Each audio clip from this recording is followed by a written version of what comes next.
Hi guys, and welcome to a new episode on this channel. Today we'll be talking about weird stuff. No, not weird stuff.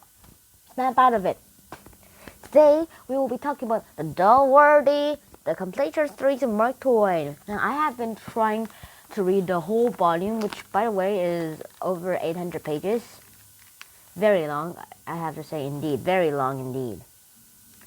And the whole book is 814 pages. And today we will be going on to the search short story, Cannibalism in the Cars. Now I hope you'll enjoy this episode as much as I will, and let's get started. Cannibalism in Cars. Now I'll read the first introduction sentence as always. I visited St. Louis lately, and on my way west, after changing cars at Terre Haute, Indiana, a mild, benevolent-looking gentleman of about 45 or maybe just 50 came in at one of the way stations and sat down beside me. We talked together pleasantly on various subjects for an hour, perhaps, and I found him exceedingly intelligent and entertaining. When he learned that I was in Washington, he immediately began to ask questions about various public men and about congregational affairs, and I saw very shortly that I was conversing with a man who was perfectly familiar with the ins and outs of political life at the Capitol, even to ways and manners and the customs and procedure of senators and representatives in the chambers of the national legislature. Now that's a very, very, very long sentence if you ask me. And that's how everything just started. Now, it took me a lot of seconds to read that. So yeah, let's go on for now. Now, why it's saying cannibalism in cars? It's because there is cannibalism in the cars. There is like a chapter where somebody tries to buy a car, and then the fourth day came and went, and then the fifth. On that 5 days were dreadful imprisonment. A savage hunger looked out at every eye. It was a sign of an awful import, and that's exactly what happened. And on 19th of December 1853, I started down the evening train, and that's exactly what happens right after that. Then there was a series of arguments. Now, gentlemen, it cannot be delayed longer. This time will hand. We must determine which of us shall die to furnish food for the rest. And exactly what happened. Mr. John J. Williams of Illinois rose and said, "Gentlemen, I nominate Rear James Sawyer of Tennessee." Mr. W. M. R. Adams of Indiana said, "I nominate Mr. Daniel Sloat of New York." Mr. Charles J. Langdon said, "I nominate Mr. Samuel A. Bowen of St. Louis." Mr. Sloat said, "Gentlemen, I am to decline in favor of Mr. John A. Van Nostrand Jr. of New Jersey."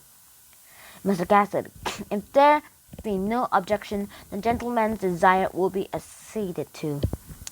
Mr. Van Nostrand objecting, the resignation of Mr. Sloat was rejected. The resignations of Messrs. Sawyer and Bower were also offered and refused upon the same grounds. Mr. A. L. Bascom of Ohio, I move that the nominations not close and that the House proceed to be an election by ballot. Mr. Sawyer, gentlemen, I protest earnestly against these proceedings. They are in every way irregular and unbecoming. I must beg to move that they be dropped at once, and that we elect a chairman of the meeting and proper officers to assist him, and then we can go on with the business before us understandingly. Mr. Bell of Iowa, gentlemen, I object. There is no time to stand upon forms of ceremonious observances.